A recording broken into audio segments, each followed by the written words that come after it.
In the last lecture, I said that I think Nozick's criticisms of Rawls and Rawls' position are pretty damaging, right?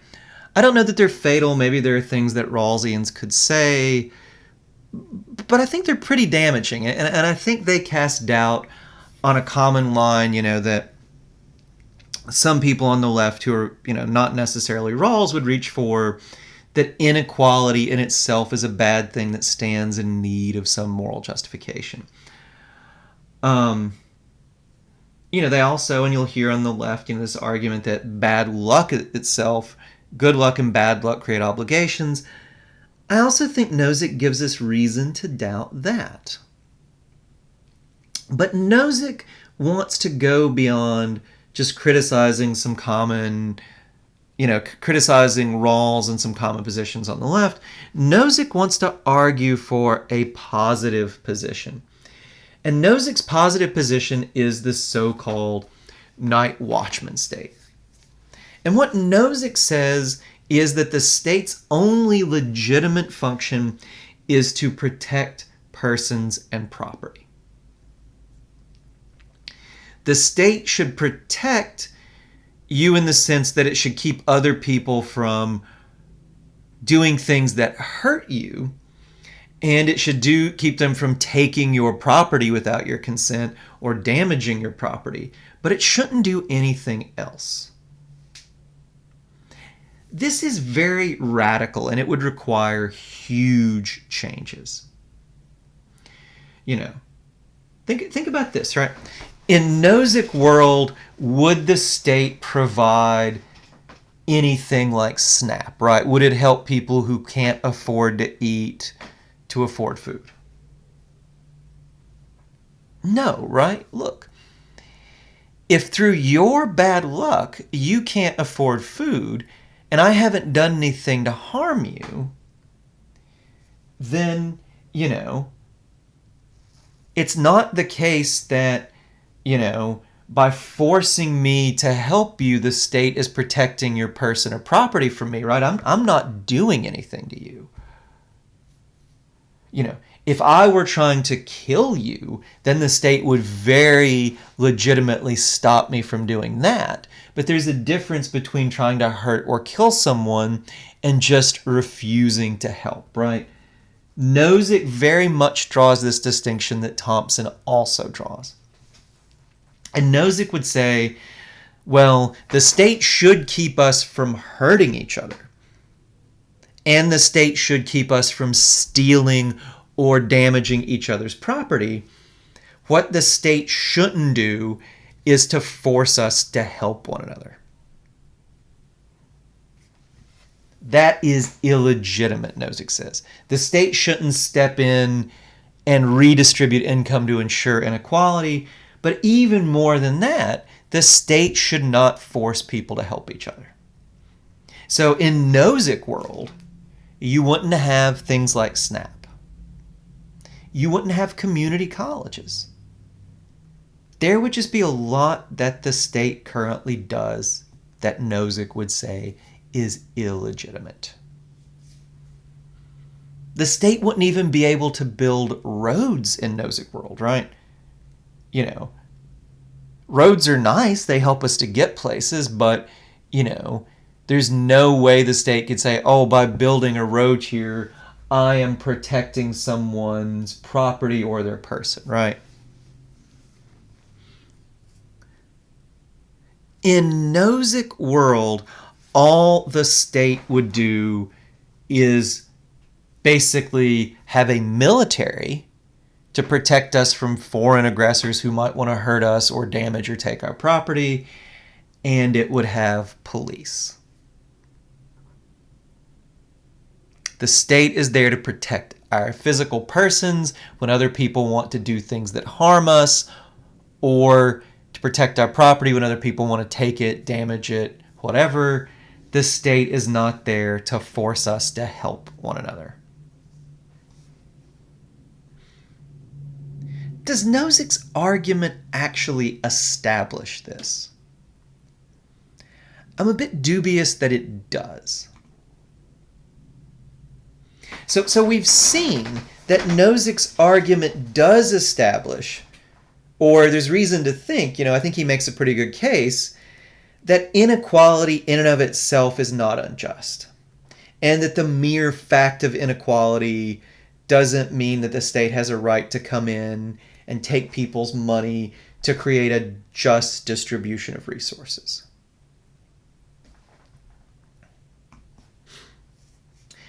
But the question is creating a just distribution of resources or combating inequality the only reason the state might tax us? Is that the only reason besides protecting our persons and property the state might take our money or property? Think about that for a minute.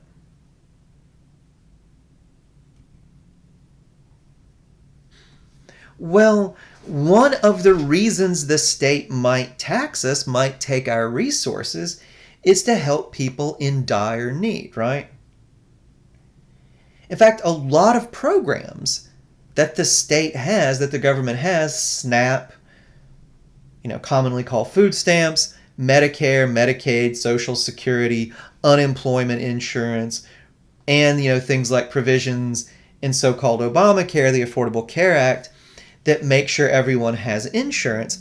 All of those, a good reason for them is to keep people from ending up in situations of dire need where they might, starve to death because they can't afford food or die because they can't get access to basic health care, right? And, taxing people to provide for other people who are in dire need is a very different thing than taxing them because we think some people have too much and that's unfair, right? Well, now look. Nozick would say, well, people have at least some rights to their property, right?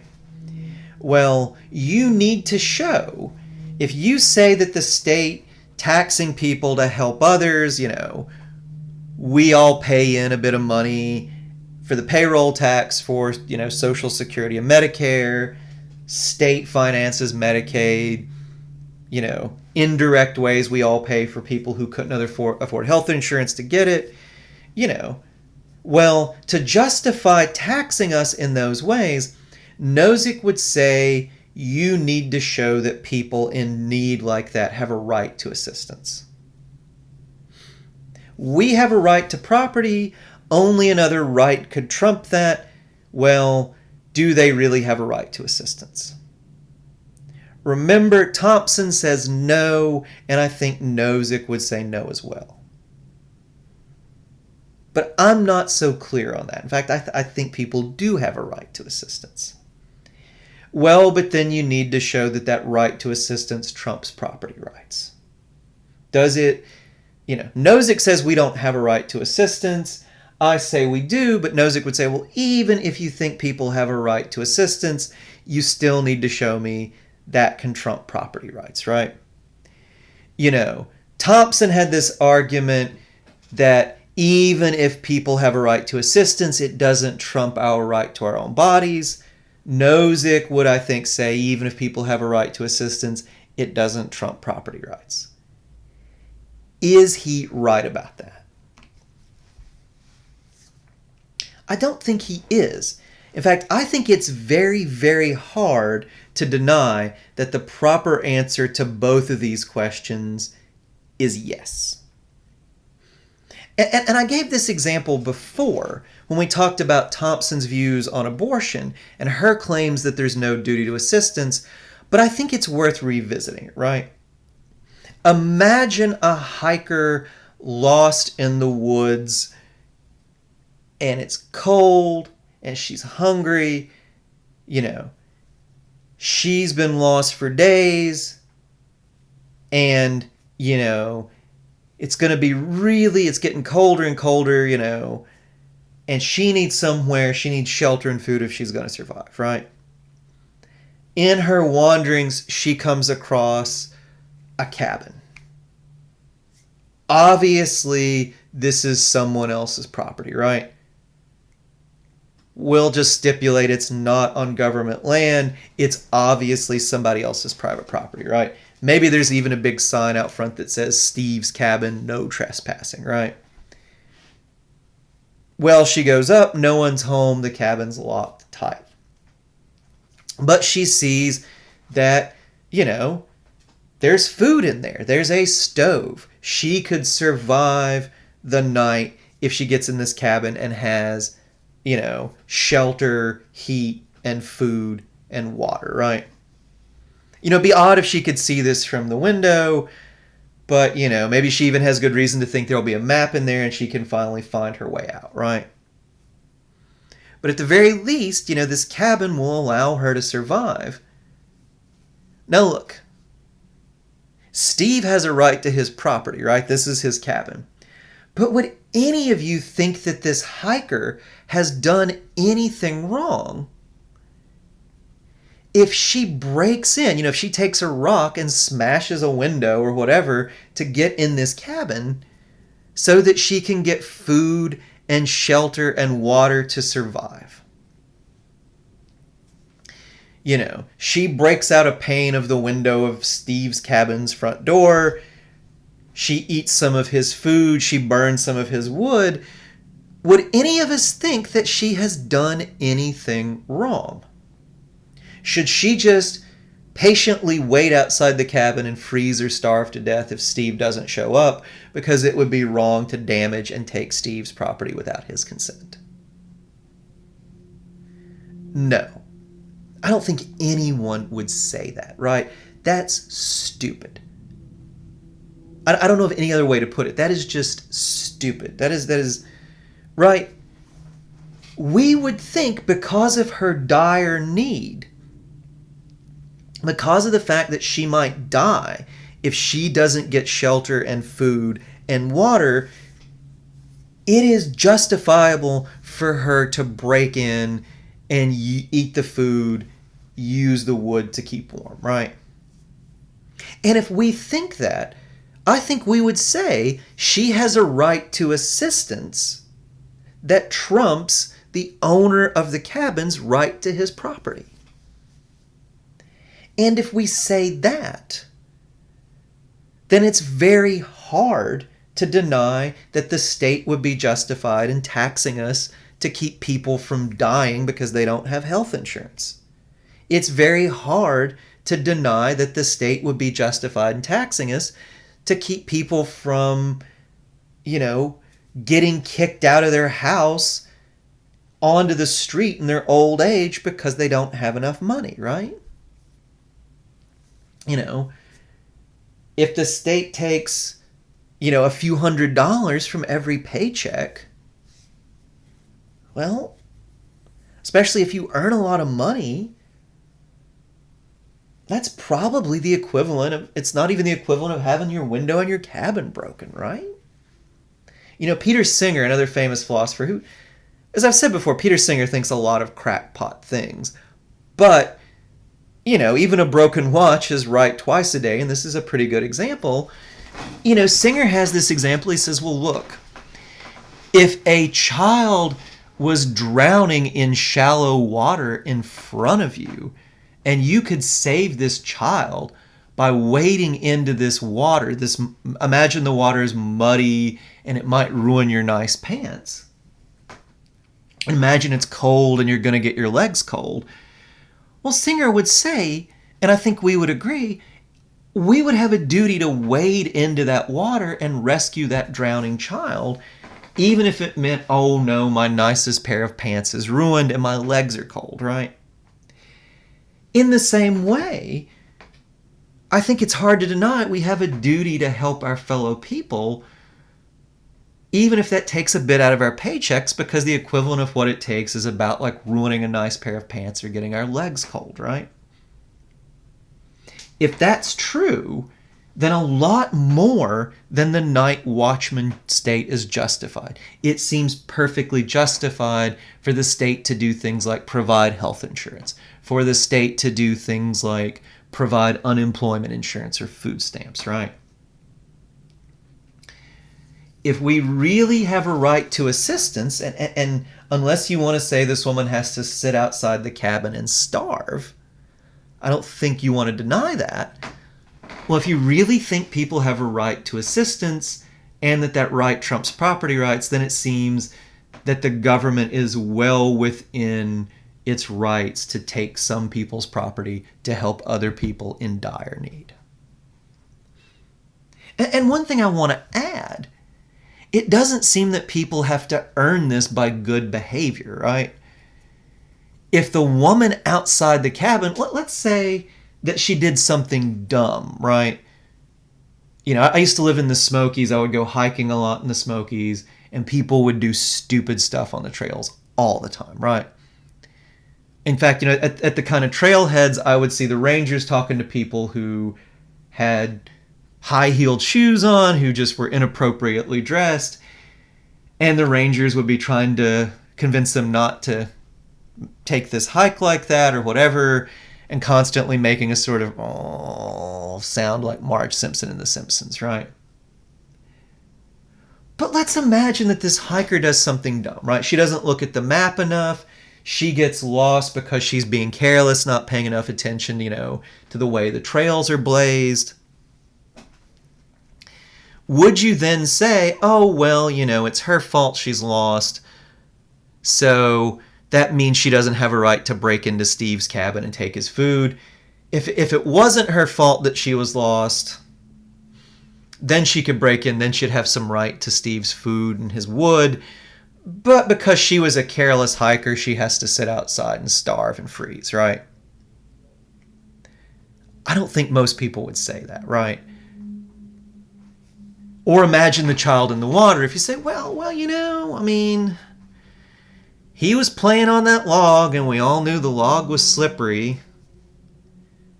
It's his fault he's drowning. You know, if he'd have been a good boy and it wasn't his fault he was drowning in shallow water, then yes, he would deserve the sacrifice of my nice pants.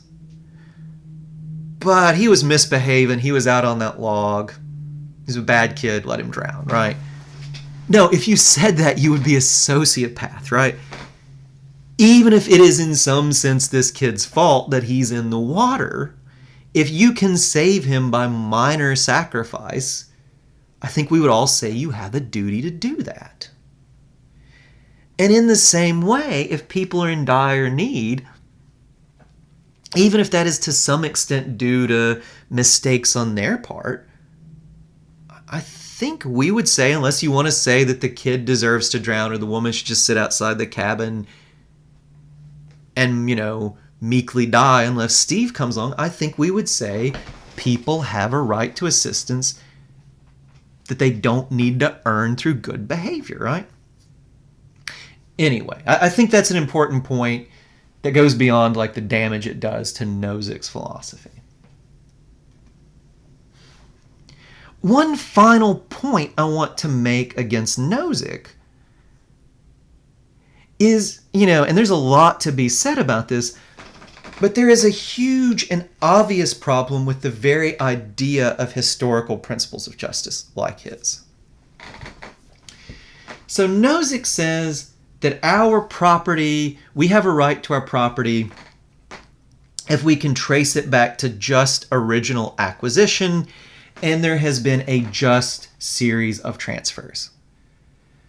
Somewhere way back in the past, somebody claimed this bit of property that wasn't owned, and it's been passed down through, you know, it's been bought and sold, and there hasn't been force or fraud, or it's been freely given. At no point has somebody stolen it or taken it through fraud or whatever. Well, now think about that. Would anyone, if that's what you need to do, if that's what needs to happen for you to have a right to a piece of property, would anyone actually have a right to the property they currently have? Think about history.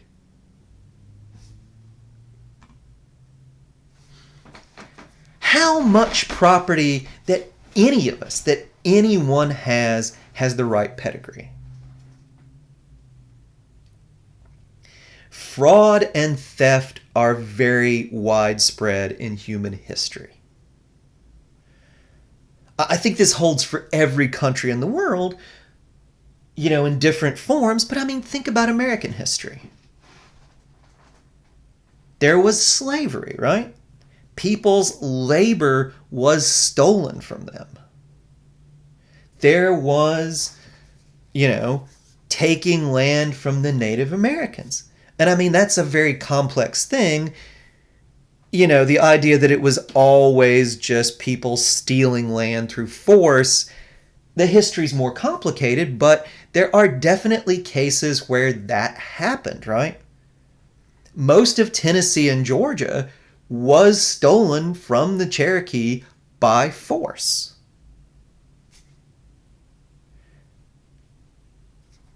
Lots of other land you can say that about too, right? Fraud and force are just all over the place in American history, right?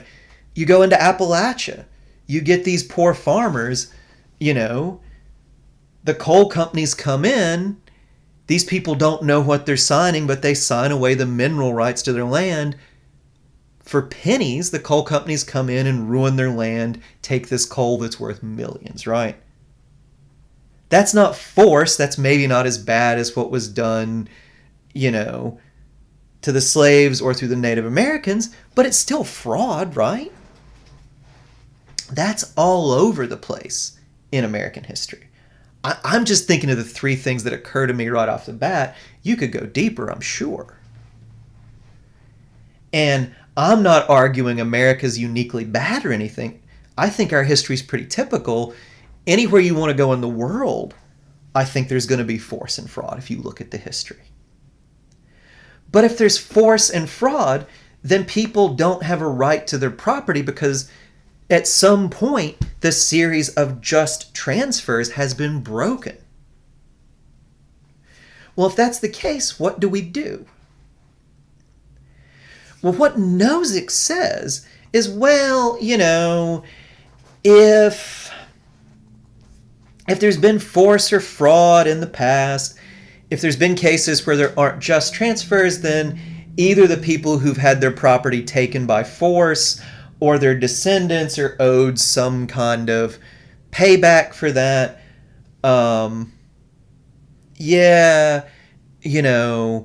We as a society probably, if just transfers and just acquisitions are what matters, then, we probably owe the descendants of people who've suffered historical injustice some form of reparations. Nozick grudgingly admits that in a page, waves his hands and moves on. Now, one thing that's really interesting, because, Rawls, the guy who's arguing for this left-wing position, just says the past doesn't matter. He's not going to have a whole lot of patience for claims about reparations. The past is the past. We have no control over our ancestors. Nozick, because he does say the past matters, is, I think, forced to admit that there should be some form of reparations for historical injustice. Here's the problem, though. I mean, that's shocking, given that Nozick is arguing for this hardcore libertarian conservative position, or at least he seems to be.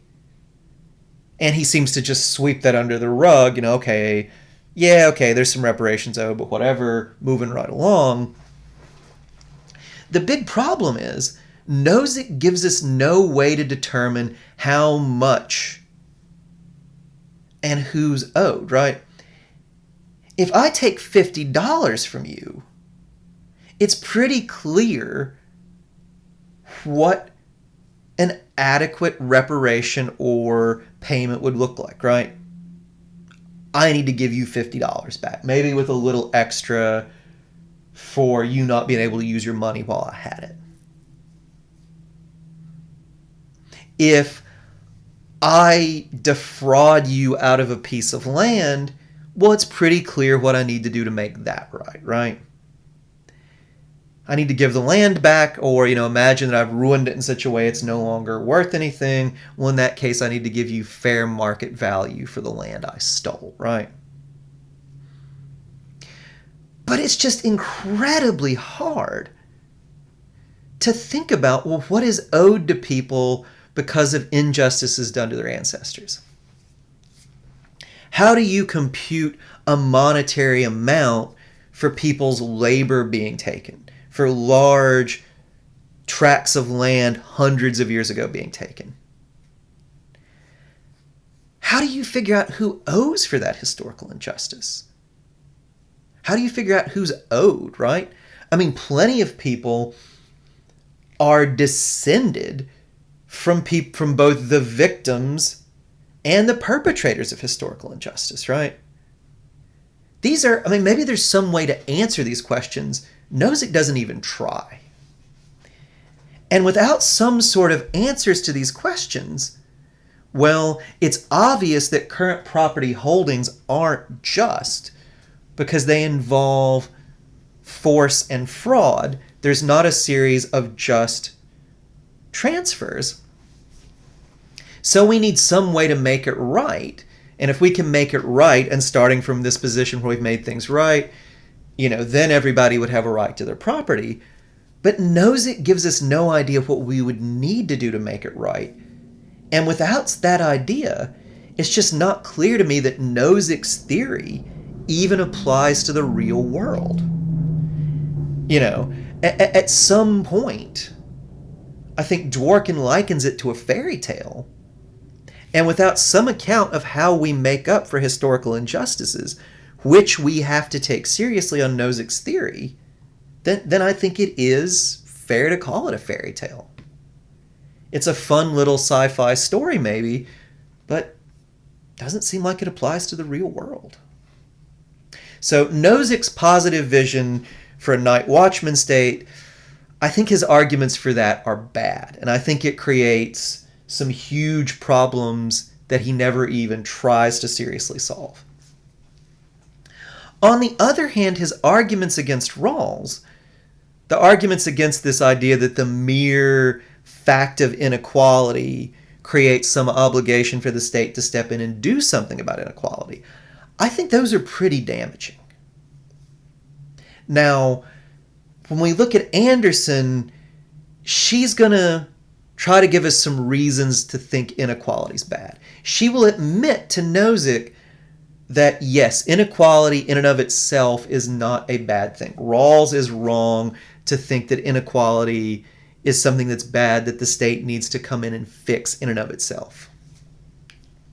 But inequality, Anderson will say, sets up some bad things, and you libertarians like Nozick ignore that. And to the extent that inequality makes it easy for these bad things to happen like domination, then we need to worry about inequality. All right, so hopefully that will become clear when we talk about Anderson. Just wanted to give you guys the summary of where we are with Rawls and Nozick, though.